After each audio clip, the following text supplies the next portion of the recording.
Buenos días, bienvenidos a este tiempo devocional, tu palabra para encontrar el camino. Hoy es septiembre 27 del 2022 y vamos a continuar con la lectura cronológica de la Biblia con el libro del profeta Zacarías capítulos 1 al 6. Zacarías capítulos 1 al 6.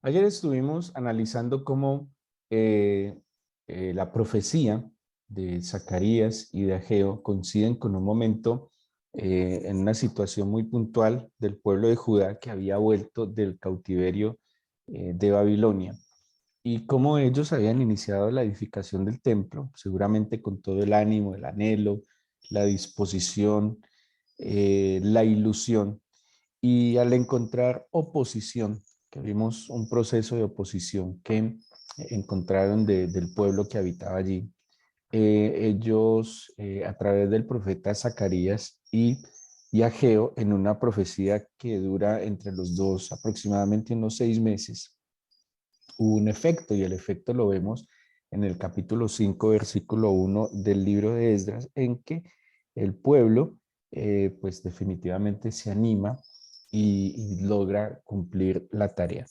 Ayer habíamos visto cómo en el inicio de la profecía de Ageo, él les llama y les hace dos cuestionamientos. Uno, sobre cuál es el tiempo, ¿sí? Y espero que ustedes hayan hecho la reflexión que les invitaba a hacer sobre en qué tiempo cree que estamos. ¿Este es el tiempo de qué? Este es el tiempo del afán, de la ansiedad. Este es el tiempo del desenfreno, de acumular, de tener más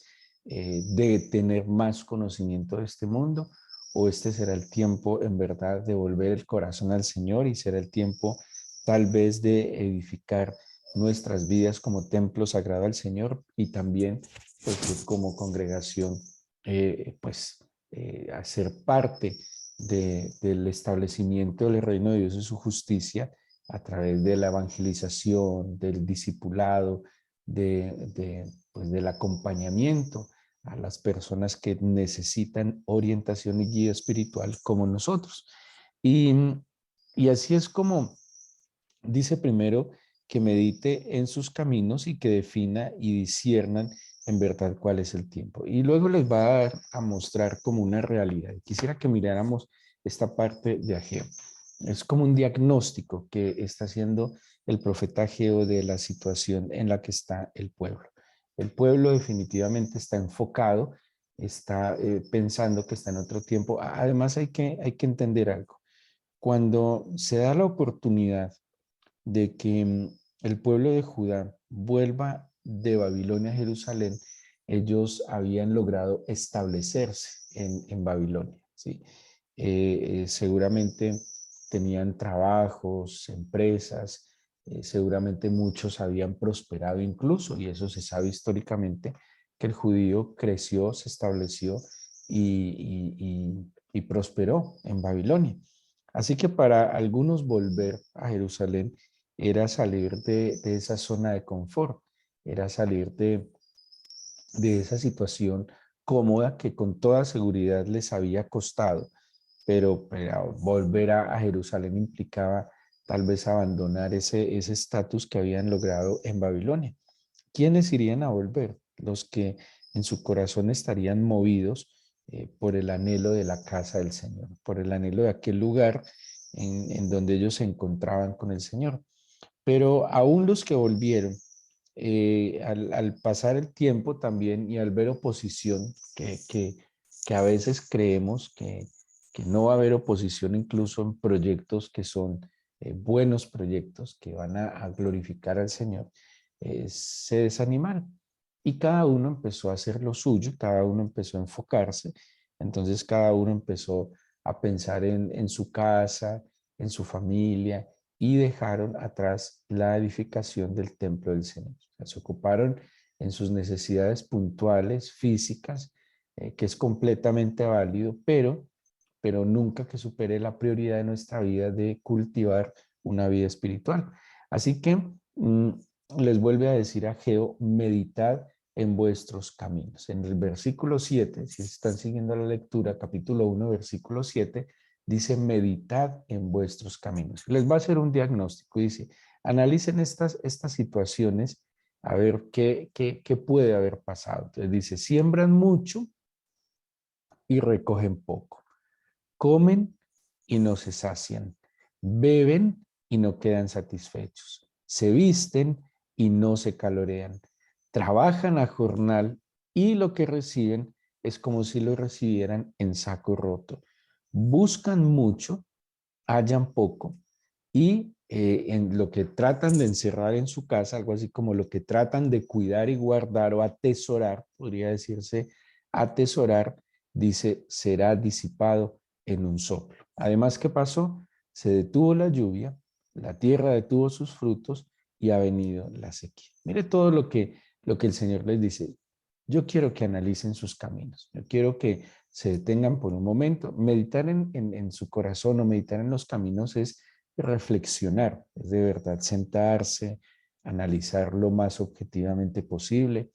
Nosotros, en la dinámica en la que el mundo lastimosamente nos quiere meter, es una dinámica donde no nos da tiempo de meditar, donde no nos da tiempo de reflexionar. Es tanto el afán y es tanto el entretenimiento que pareciera que no hay tiempo de acallar el alma, ¿sí? Incluso cuando queremos descansar, lo que hacemos es entretenernos, pero nos cuesta mucho apagar celulares, televisores, aislarnos un poco, concentrarnos y meditar, no solo en la oración, sino también en lo que es la vida.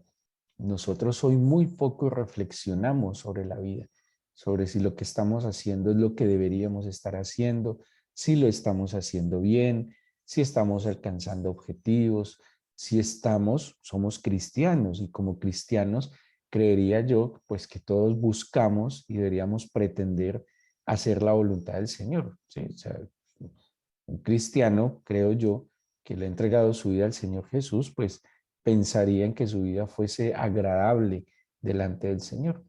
Meditemos en nuestros caminos. O sea, lo que estamos haciendo es lo que deberíamos estar haciendo. Estamos compartiendo el camino de la vida con quien lo debemos estar compartiendo. Nuestros ojos, nuestro corazón, nuestras intenciones, ¿en dónde están enfocadas? Y dice, analicen lo siguiente. Están viendo que siembran mucho, que comen, que beben, que se visten, que trabajan, que buscan mucho y que incluso están procurando atesorar, están haciendo eso. Pero además de este esfuerzo que están haciendo, tal vez identifican que además, a pesar de sembrar mucho, recogen poco, que a pesar de que comen y beben, no se sacian, no quedan satisfechos, de que a pesar de que se visten muy bien, no se sienten abrigados, a pesar de trabajar cada día, pareciera que los resultados y los frutos de ese trabajo no se ven, a pesar de buscar mucho, no encuentran y que tratando de atesorar, pareciera que las cosas se les van como el agua entre los dedos. Eh, a pesar de buscar la seguridad de muchas maneras, cada vez se siente más vulnerable. Y pues obviamente, como les dice al final, para nosotros no es fácil entenderlo, vivimos en una zona donde tenemos buenas lluvias, pero, pero dice, incluso se detuvo la lluvia, ya no hay más fruto y la sequía ha venido sobre los frutos. Y dice el Señor en el versículo 9, ¿por qué? ¿Por qué está pasando esto? Acuérdense que le está diciendo, primero, mediten en si este es el tiempo. Y segundo, mediten en estas circunstancias. ¿Sí? Eh, no es normal que un alma que está pegada a Cristo, no es normal que un alma que decide sujetarse al Espíritu del Señor experimente esto que está describiendo Ageo. Porque ¿qué es lo normal? Y lo dice la Biblia, que el que siembra cosecha. ¿Sí? y que el que siembra mucho, pues cosecha mucho. Eso es lo normal. El que come, pues que se sacie, ¿sí? Y eso dice la Biblia, seráis saciados del bien de mi casa. Que el que bebe quede satisfecho. Por eso el Señor le hablaba a la samaritana, el agua de vida por la cual jamás tendrás otra vez sed, ¿sí? ¿Qué es lo normal? Que si yo me visto, pues experimente estar abrigado. Que si trabajo, pues coma y coma con abundancia y disfrute el fruto de mi trabajo. Pues que no se me vaya simplemente el fruto de mi trabajo. Que si yo busco, encuentre. Y que si yo guardo algo, que si yo atesoro algo, pues sea efectivamente guardado y amparado, que no sea disipado. Eso es lo que yo debería estar experimentando, ¿sí? Si mi corazón está donde debe estar, si mis prioridades están como deben estar, nada de esto que está diagnosticando Ageo debería pasar en nosotros. Ahora, meditemos. Si está pasando, algo debe pasar, ¿sí? Si está pasando, podríamos compararlo a la situación que estaba viviendo el pueblo de Judá en aquel entonces. Y les dice el Señor en el versículo 9. ¿Por qué? Porque mi casa está desierta y cada uno de vosotros corre hacia su propia casa. O sea, aplicándolo a nuestra vida hoy, pues hemos dejado de darle prioridad a la vida espiritual, ¿sí? Y la vida espiritual se convierte como en aquel interruptor que prendemos cuando nos parece que las cosas se salen de control o cuando sentimos alguna culpa, bueno, cualquier motivo. Pero mientras las cosas estén bien, mientras sembremos y cosechemos, comamos y nos saciemos, bebamos y estemos satisfechos, nos vistamos y estemos abrigados, trabajemos y veamos el fruto del trabajo, pues seguramente es lo que Ageo les está diciendo, ustedes igual corran a su propia casa y la casa del Señor está desierta. Ahora, ¿qué es que la casa del Señor esté desierta? Pues que no hay congregación en la casa del Señor. El propósito de la casa, hablando de la iglesia, pues es que haya congregación, como advierte el mismo libro de los Hebreos. Mi casa está desierta y cada uno corre a su propia casa. Luego van a venir unos consejos de Ageo y también de Zacarías. Y el primer consejo que da Ageo está en el versículo 8 y es una acción que implica como tres momentos. Dice, subid al monte, traed madera y reedificar la casa. ¿Sí? Es lo primero que les está diciendo. Como cada uno, pues de alguna manera está tomando sus caminos, no vean, mediten y analicen. Porque si usted no está experimentando la bendición del Señor en todas las áreas de su vida, porque no es solo lo material, tiene que ver también con la paz en el corazón, tiene que ver con el equilibrio en sus emociones, tiene que ver con una mente tranquila, unos pensamientos lúcidos.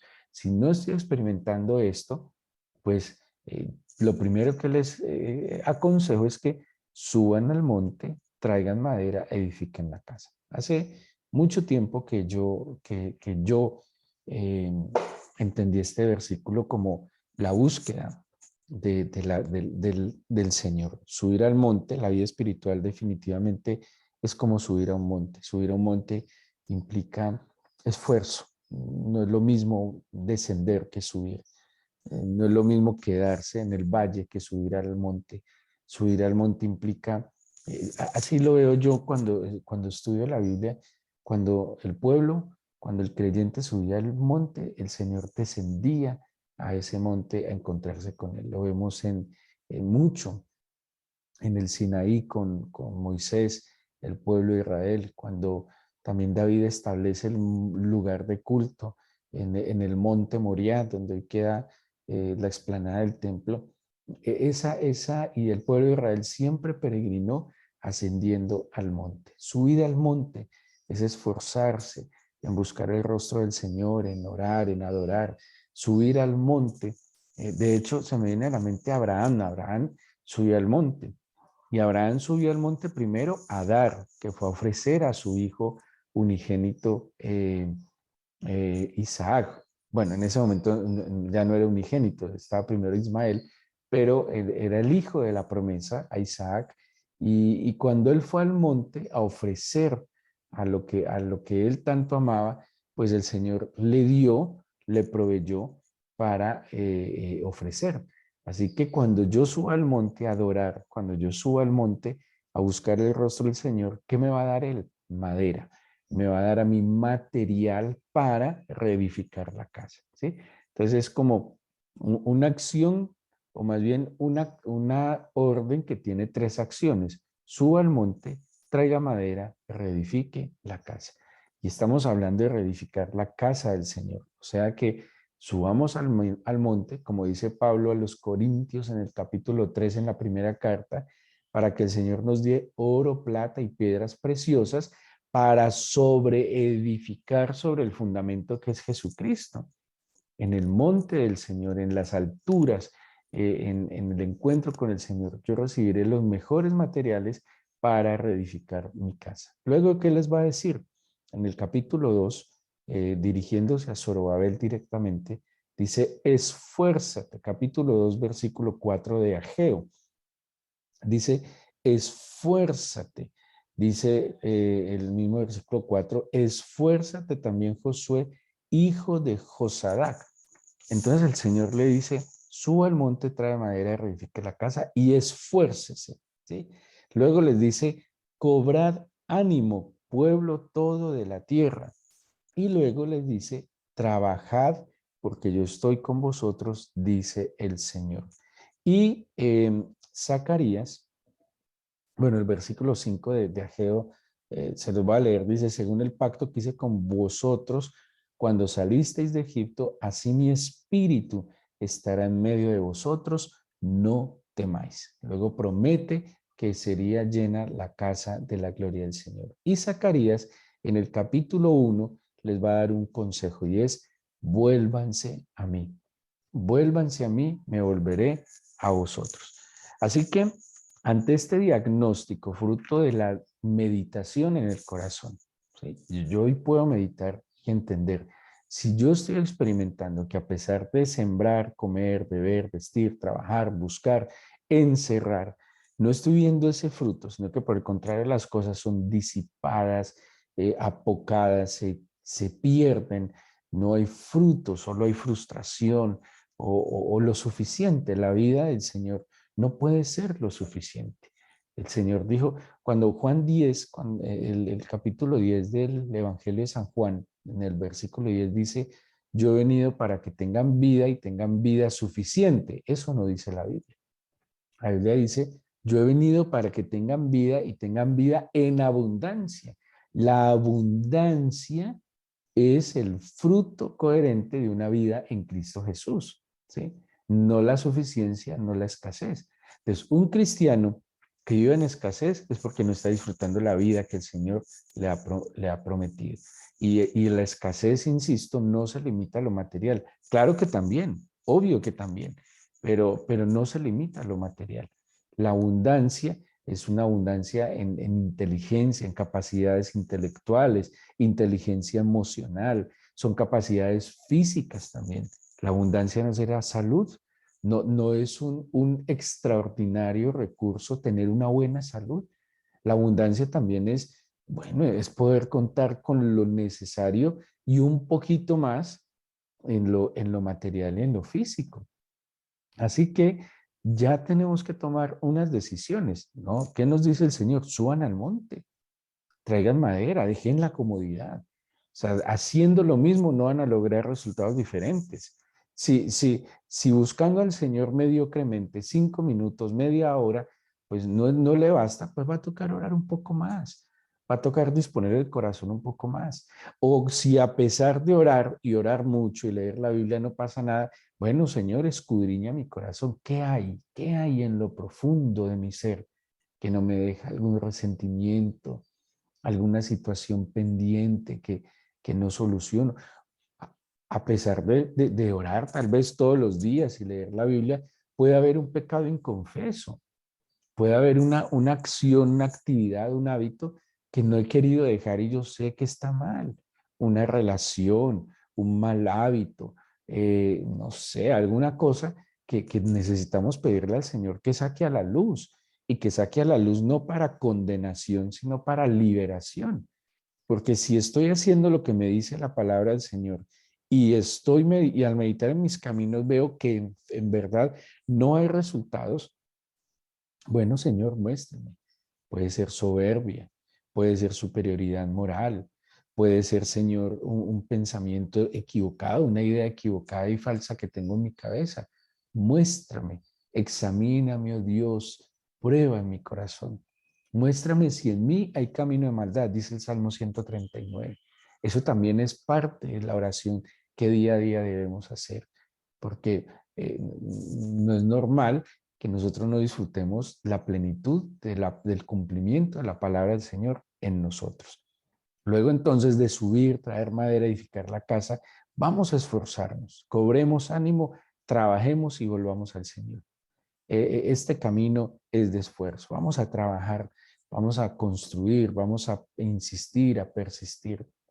Yo como maestro de la Biblia, tristemente veo en estos procesos educativos de la Biblia mucha deserción, mucha deserción eh, en los procesos que las personas empiezan en el camino del Señor, ¿sí?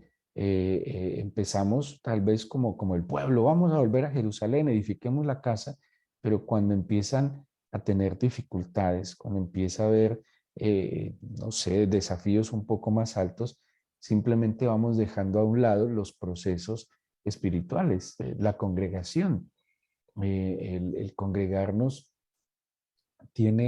implica definitivamente esfuerzos, implica definitivamente determinaciones, romper algunas inercias que nos llevan a nosotros a acomodarnos.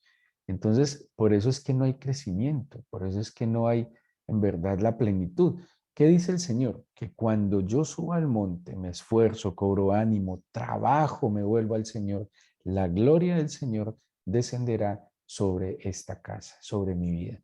¿Y qué es la gloria del Señor? Lo definíamos hace un tiempo basados en un comentario bíblico de Hamilton Fawcett, que dice, la gloria del Señor es la sumatoria de todas sus perfecciones. Imagínense la sumatoria de todas las perfecciones del Señor sobre nosotros como templo vivo del Señor, como templo sagrado del Espíritu Santo. Ahora piensen como congregación, que la iglesia junta también glorifica al Señor en edificar la iglesia. ¿Cómo se edifica la iglesia? Evangelizando, pastoreando, enseñando, acompañando, intercediendo, estableciendo ese culto comunitario al Señor. Ahora que la gloria del Señor descienda a plenitud y nos permita ver esa sumatoria de todas sus perfecciones. Gracias al Señor, esta historia termina bien.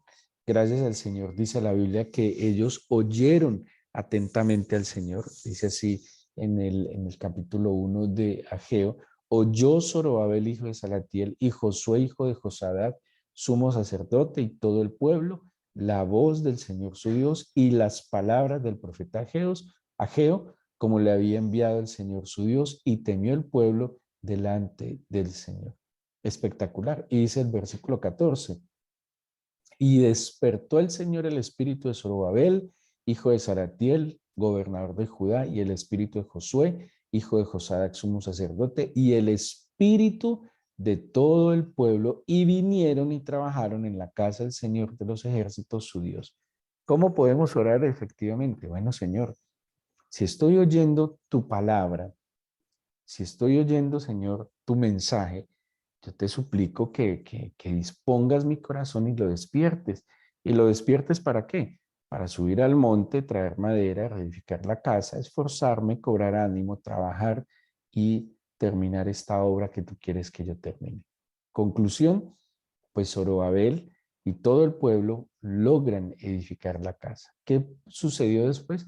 Que la gloria del Señor descendió sobre esta casa. Era una casa más sencilla, pero era una casa donde estaba llena de la gloria del Señor. ¿Y qué vale más? Pues la gloria del Señor, que es lo que embellecería absolutamente todo en este mundo. Así que yo les invito a que meditemos en nuestros caminos, ¿sí? Meditemos en primero si este es el tiempo o qué tiempo es, y segundo en hacer un diagnóstico en todo esto que nos plantea el libro de Ageo, y de acuerdo a lo que podamos meditar, pues dispongamos nuestro corazón a oír atentamente su palabra y a que Él nos despierte por su palabra y que tomemos ánimo, esfuerzo y trabajemos en edificar la casa del Señor. Vale la pena fundamentados en nuestro Señor Jesucristo, vale la pena echar mano, como dice Pablo, de esta salvación tan grande, vale la pena de disponer todo nuestro ser a obedecer, vale la pena. El Señor está dispuesto a manifestar toda su gloria a aquel que le escuche. Y más en este tiempo que al Señor no se le escucha, cuánto más el Señor se vendrá con todo aquel que se dispone a buscarle, a obedecerle y amarle. Así que vamos a darle gracias al Señor y vamos a entregar este día en oración.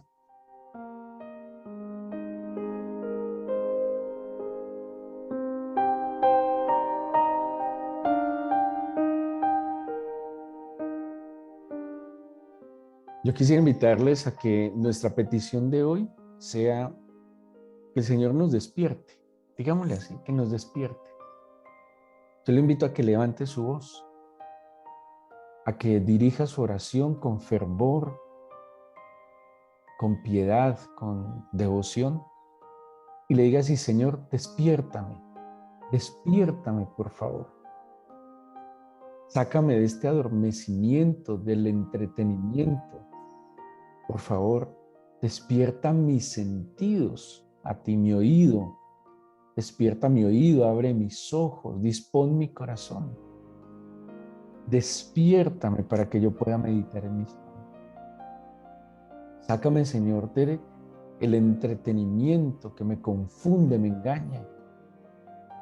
Despierta mi corazón, Señor, y yo pueda levantar mi mirada con libertad a ti, como el autor de la vida, como el autor y consumador de la fe. Despiértame, Señor, a través de tu Espíritu, para que yo pueda comprender entonces, Señor, y tenga la determinación en mi vida de tomar, Señor, acción conforme a tu palabra. Que yo suba al monte, traiga madera, reedifique la casa. Es que la madera eres tú quien me la da. Tú eres el que da los recursos para edificar tu casa, Señor. Medios, usarás los medios que tú consideres. Y seguro que esos medios tendrán su porción y su bendición al ser canales y bendición para mi vida. Pero yo sé, Señor, que todo proviene de ti, que todas las buenas dádivas provienen de ti. Despiértame entonces para reedificar la casa, para esforzarme, cobrar ánimo y trabajar con diligencia, con determinación e inteligencia. Despiértame para volver a ti cada mañana, Señor, porque anhelo que tu gloria llene nuestra casa, que la sumatoria de todas tus perfecciones llene mi casa. Levante sus manos y dígale al Señor: yo te pido hoy que la unción de tu Espíritu sea derramada sobre mí. Ungir es apartar, es santificar, pero también habilitar. Lo que se ungía era habilitado para la obra y la gloria del Señor. Levante sus manos y dígale: úngeme en este día. Que mi vida sea grata delante de ti, Señor. Y que donde quiera que esté, sea un perfume de tu presencia, Dios mío. Yo te pido que tu bendición repose sobre cada uno de tus hijos. Nos acompañe y nos guarde de todo mal y de todo peligro. Que tu gracia, poder y bondad, Señor, nos guíe en caminos de rectitud. Gracias por tu palabra que nos guía a encontrar el camino y por la presencia de tu Espíritu en medio de nosotros. Oramos a ti, Padre eterno, en el nombre de Jesús. Amén.